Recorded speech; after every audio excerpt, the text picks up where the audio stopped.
Hey guys, we're here with Avery, who just finished first place at YCS Niagara VIP Qualifiers with Chimera, Fiendsmith. So you're going to get a 2-round buy event. What are your thoughts on this deck in general? I'm super excited. I think this deck is really good right now.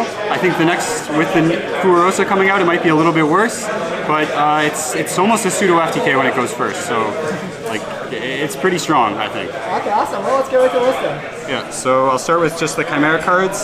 So of course you're playing 3 of this. Just best card in the deck to draw, lets you dodge. Oh yeah, I'll do it this way, sorry. Imperm, all that stuff. Like having this basically just guarantees you to play through anything that they have, like any hand trap basically, because as long as you can fuse with your hand and have this, you're still going to beat Droll. I can basically explain that later, but that's the biggest weakness to this deck, aside from Shifter, I'd say. Of course, play 3 Cornfield. You play 3 of this, even though it kind of loses a bit to Droll, but the thing is you just want to search Gazelle in a lot of hands, which is really important to playing through basically anything else they could have, Nib, Ash, Imperm, all that stuff. 2 Sword Knight, because it is a bit weak to Ash, so you don't always want to start with this if you don't have to, but it's just like kind of another name to have. 3 you could argue for in a more consistent list, but with this you kind of just have to be able to fit more non-engine, is kind of what I went for.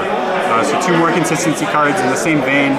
A Sword Knight, not as good to start with because, again, it's like a neg 1 from the hand, very weak to Ash or Droll, because you can't even search the Gazelle now because you're going to search one of these 2 off of it often, if that's what you're starting with.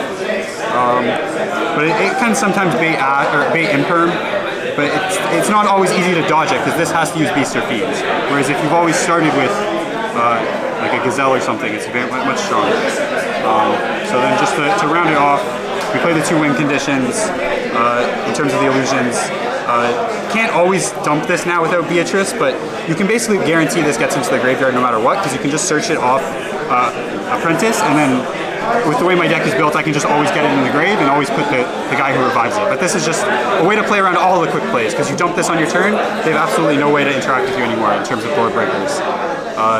Of course, we have to play 1. A lot of people actually play 2 of this normally in their list, but because I'm playing a bigger list, 49, and I'm trying to fit some other cards you'll see later, I cut this down to 1. I just never really wanted to see it in my hand, only ever needed to resolve it once. Often if I was summoning from something from the graveyard with it, I still managed to win that game there. Like I don't need to summon. Like with the Tau especially, I think you could play 2 of this instead of Tau, perhaps, without the Beatrice, but it rarely came up for me where I would need 2 of that. Of course, the best starter in the deck now, because you don't even have to normal summon it. If you have any way to fuse with your hand, you probably do that first. But if you do have a way to play around Imperm, like say with the Chimera Fusion and a Fiend, you might just bait your opponent, which is also very strong. And this can also add Fiendsmith related cards. So you can make your first add Fiendsmith combo, and then there's nothing they can do, basically. You're just going to be summoning stuff from the graveyard, unless they have a Bestial or something to interact, which means your Sword Knight will be live. So next we play Patchwork. This is very bad if you try to play... I'll pause for it. So yeah, we play Patchwork. It's very bad into like Shifter, and if you try to play like a 40 card list, this is going to be pretty bad, which is why I think you need to go, like I would never play this package in under 45. I think that's one thing I tried to do before without some of the tech cards, and it just doesn't really work. So otherwise you play hand traps basically. But this just lets you play through Imperm a lot more as well, because you can just start with Patchwork. You can pitch this off Apprentice, and that's full combo, no matter like through Imperm. And then of course we play the Fiendsmith stuff. So often you just search this. I play to that later, but this can actually be searched off Gazelle. It can also be dumped off the Fusion monster. And then once you do that, you just summon this, go Requiem, because it's a light fiend, and then summon this. I play 2 targets of Fiendsmith and Graveyard because you get to this no matter what, right? Because you're always going to summon this and either search it off this, or you're going to dump it into the grave off Perfumate. That's always going to happen. And then the Apprentice will search you to Diabels. And so with this, you basically guaranteed to get it, so you don't really want to draw it. And going second, I'll actually side these 2 out and just play this as a brick. But if I do draw this, I can go Sanct into Requiem, and then I basically play around Nib or Bestial, right? Because this line alone guarantees a way to Caesar on its own, and I don't even play Sequence, you'll see later. I don't need it. It's literally, I only make Caesar. That's all this gets me. It's literally the purpose. 90% of the time I'm foolish barreling this. If I drew this, I'll foolish barrel an illusion, and then you can like Tau, bring it back, do that type of neat play, or just like have a negate engrave, right? Like if you're going second, dump a Sword Knight, now when you fuse, you just immediately have a negate on field, if that's how you want to play it. It can also dump some other cards, so before I get into the non-engine, I'll just blast with the engine actually, because I play the Horus cards, which I think a lot of people don't play. I only play one King Sark, which is a bit dangerous. You draw it, just it. It kind of is terrible to draw in this deck because you can trigger the edge imp, but in a lot of the lines you're going down to one card in hand to do the whole combo. So if this is the only card left, you're not really going to be able to push unless you've gone like massively plus. Necro Clip, funnily enough, can actually trigger off this very easily. So the Fiendsmith engine actually works quite well with this. The edge imp package works quite well with this because you can always just go like in steady pitch. I like Walls a lot over just playing this because Walls lets you put back your bricks. So if you open something like a Dusted Gold, which is pretty not ideal to open, because if you're going to do the combo, you're going to have to summon it from hand, or something like Tau. Tau is literally the worst card in the deck to draw. Absolute worst, because you always want to send it to the grave, and you never want to send it to the grave until the last action in your turn, basically.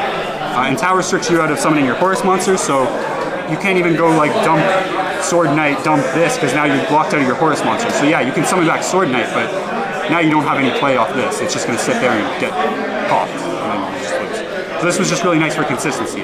Always getting the draw off of this. So it's basically 5 extra consistency cards that give you a draw, trigger your edge imp, bait and ash, all that good stuff. And then, oh, sorry, I didn't mention the targets. So yeah, you have to, this is definitely mandatory because you can dump it off Baphomet. You definitely need to play 2 to play something like a number 90 or Zombie Vampires. Is actually the only 2 rank 8s I play. I like this card a lot because it lets you OTK. Like now the opponent can't really debarrier you because like you can often, if you have this, just kill them anyways. Or just at least leave them with no follow-up, set a Chimera Fusion, pop on their turn. You're sitting on a bunch of bodies, you're sitting on a negate. There's very little they can do about that, if they've committed a card to debarrier especially. Then for the non-engine, I play Eclipse, best card in this deck. Lets you beat Imperm, which is really realistically the only thing you care about.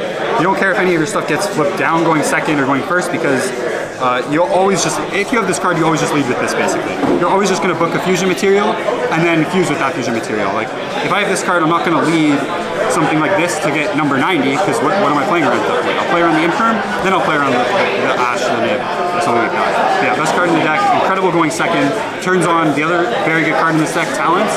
So a lot of times you just go second, you just activate this, they have to negate. Like, well, they can let you book and then maybe they get some draws, that's a fair thing they could do, but they've left basically no interruptions unless they're playing a Link deck, which Apo is gone, so there's really no reason not to play this. And turning this on is just crazy because you have so many engines that your draws are just always live. So like, say you've only hit 2 engines, getting a 3rd or a 4th engine just lets you break through the board with no problem. And going first, of course, it's just crazy because you put your opponent in a position where they have to hand trap you, essentially. Because going second, Diabells prevents all board breakers from being effective, really. I play Imperm. This was a recent change. I was actually on no hand traps, 1 more walls, and 1 more of this, but I found that going second, this was really nice into Apo, or just dealing with 1 card. Like you really just need to deal with 1 Omni Negate, whether it be a Phantom of Bell, like anything that's just going to trade, like just trade 1 for 1 with 1 thing, so that the rest of your hand can really cook them. Something like an Eclipse on the seat on Desiree is very powerful right now. And then Eclipse, Cosmic functions the same way as Eclipse in a lot of scenarios where you just hit the Desiree when it uses its effect. Often you just try to bait a Desiree, use this, does the exact same thing. So I think this is a very powerful play right now. This also very good going first with Diabells because it forces you to set your spells and traps. So now it's basically an Omni Negate. And if you've resolved a hand rip, maybe they've hand trapped you, Diabells gets a pop, they're down to 2 cards in hand. So, and that's with any other added interruptions you may have. And then of course Called By because it's just the most broken card in the game. I think that if I could play 2, of course I would play that. But you cannot. And just beating Droll, beating Shifter, you just have to play it. Absolutely mandatory. And you just never lose to board breakers. So these are just absolutely mandatory in this deck. I would, play absolutely mandatory. I would play 2 of this if I could. It realistically does come up. It's just, in a lot of the scenarios, you just make this and it's kind of enough. But having the draws is just super, super powerful. And Edge Imp is just a win condition on its own with this card. Even if you like get shifted or something, it's realistically the only win condition going second, or going first through the shifter. We play all these 4, also mandatory for the Chimera engine. This is just the OTK. It does come up quite often, especially with Tau if you're going to play that, because Sword Knight into Dump Tau is a OTK on its own. Even if you don't play Tau, Apprentice adding is also an OTK on its own. So this card is also, I think, absolutely mandatory. This gives you infinite recursion. This hand rip's going first, so it's very powerful. The rank 6s I play for the Fiendsmith engine. So this is spicy tech, you could say. The other option, of course, is to play Lars. This card's pretty strong into stuff like Duster and Dark Ruler, it only protects monsters, so Raigeki, Lightning Storm, Dark Ruler, whereas Lars would lose to something like a Dark Ruler, right? Because it has to target the face-up monster, you can't respond. Cosmic would beat that, but this beats Dark Ruler. This also beats, like Raigeki, because after you steal their cards, it has another effect where it acts as Dingirsu, so it can detach a card. And the other thing is if you play something like Zombie Vampire, you can detach from it. It detaches from any tube to suck up. So if they're playing like an all-spell deck, you could even detach from Caesar if you're really desperate. Or like detach one, suck, and now it has an extra pop, right? So you trade 1 for 2. You could even argue to make this with 3 material into a matchup, because it just gives it 4. Of course, I'll do the Fiendsmith stuff. So I only play these because realistically I just care about making this card. That's the only one that really matters. All the time I'm just going this into Fiendsmith, equip, make Necroquip. Necroquip triggers off of Imseti, triggers off Kingsark, triggers off Cornfields. So you can almost always guarantee you're going to trigger this. So you kind of tell your opponent, like, hey, I have full combo right before you make Caesar, but it's like, what are they going to do? You're making Caesar. That's all you're doing. That's the only thing this deck is trying to do. SP, I think, is just absolutely mandatory. Helps in just awkward scenarios. Only rank 8s I really need to play. This is if I don't draw a starter, or if I have a really strong inclination that I have to be Imperm, I'll do this first, even if I have normal summon, because most people are just going to have to Imperm this. If they don't Imperm it, you might just mill a normal summon that you aren't going to use yet. Like say you mill Gazelle, you summon Gazelle effect. Now if you have Sword Knight, you can summon Berfomet and get its effect. Or say you mill Sword Knight, you can keep it, normal summon Gazelle, then go Berfomet at the end of your turn, basically. You don't really want to mill Berfomet. That's the only real downside of this. Or milling something like a Dust of Gold or Tau. This is the other condition where if you really want to beat like a Bystial, you would play this because you can lead with this before doing your Fiendsmith stuff.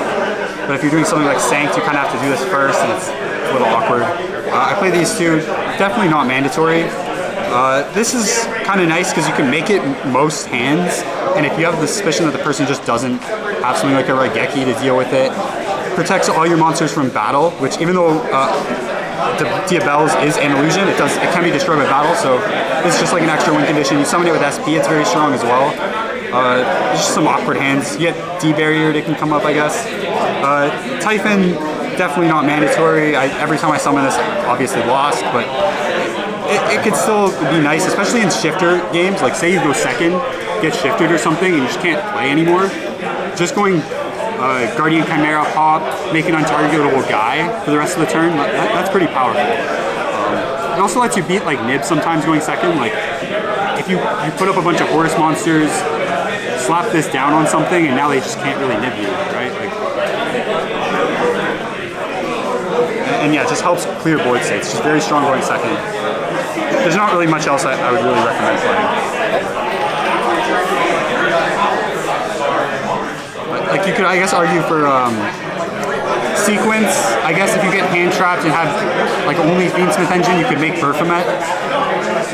I just find with this deck, you're almost always not really want to commit your body stuff. You always kind of just want to pass on Caesar. Caesar's strong enough. You don't really need a normal summon negate. You get that with number 90. I played the 3rd Cosmic, mainly just going first. I think it's very good. I was playing 3 originally, but I cut it for Imperm and just moved it to the side just to fit more hand traps going second. So basically people see all the breakers. They're not really going to expect hand traps, so I'll play this type of stuff. I think it's very strong into like branded. This just hits a lot of awkward matchups. It's kind of like an extra Cosmic Cyclone in a lot of ways. It hits like Tenpai, which this deck has a decent matchup, but I think it's just still it's a very strong card to have into those like shifter decks. Even if they don't shift through, it's just like it's still very good against Flu, Tenpai, those type of decks. There's off-meta picks that this deck just doesn't have a very good answer to, especially with such a large side deck. So you kind of need silver bullets. Droll, again, like kind of a silver bullet. A lot of times you can only really bank on drawing 1 to 2, so if I'm going to draw 1 to 2, I would really want them to be these two, preferably. But yeah, for those specific matchups, I might side these as well. You can side Patchwork. Like, I could realistically fit all of this in my side deck, but yeah, then I got the 2 Corellias. I would definitely play Furos in the next format, potentially even main deck it. You can, shuffle it back off of a Tombs, potentially pitch it off Apprentice, that type of stuff, so it's not super bricky. I think I'd probably play it over Imperm, potentially, just to draw all my breakers. I think it'd be very strong. And then just these two kind of flex spots. Didn't really come up today, but into something like a Caesar, this is just really good, right? Like, take their Caesar, you're protected from most interruptions the person's going to have. Obviously not going to take care of a Desiree, but most of our main deck non-engine deals with specifically that card, right? Like the Cosmic, the Eclipse, Talents, that type of stuff's always going to hate it.